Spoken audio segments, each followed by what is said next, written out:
In today's video, I'm going to teach you how to turn off notification sounds in Microsoft Teams. If you love staying on top of messages but could live without the constant pings, this quick walkthrough is for you. We'll disable the chime that plays with notifications while keeping your banners and the activity feed exactly as they are. Silencing the sound is especially helpful during focus blocks, meetings, or when you're working in a shared space and want to be considerate without turning Teams off entirely. You'll remain reachable and informed, just without the noise. First, open Microsoft Teams on your computer. You can use the desktop app or the web version in your browser. The steps are the same.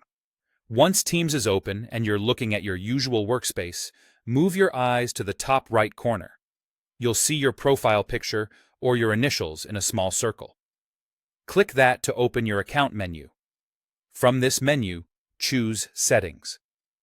This opens a new window or panel with several categories on the left. Select Notifications and Activity. This is where Teams groups all of your notification preferences, so you can tailor how loudly or quietly it gets your attention. Inside Notifications and Activity, scroll until you find the section labeled Sound. This is the place that controls the audio cues that play when notifications arrive.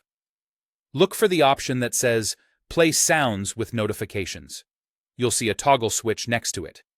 Click the toggle to turn it off. That's it. From now on, Teams won't play an alert sound when a new notification comes in. You'll still see visual notifications, like banners and badges, and items will continue to appear in your activity feed, but the audible ding is gone. If you ever change your mind, just return to the same sound section and switch play sounds with notifications back on. A couple of quick notes for clarity. Turning off notification sounds here doesn't mute calls or meeting audio. It only silences the general notification chime. If you don't immediately see the sound section, make sure you're in the Notifications and Activity page within Settings, and give Teams a moment to load. Layouts can shift slightly between app updates, but the option name remains the same. To recap, open Microsoft Teams, click your profile picture in the top right, go to Settings, select Notifications and Activity, find the Sound section, and turn off Play Sounds with Notifications. Enjoy a quieter workspace without missing what matters.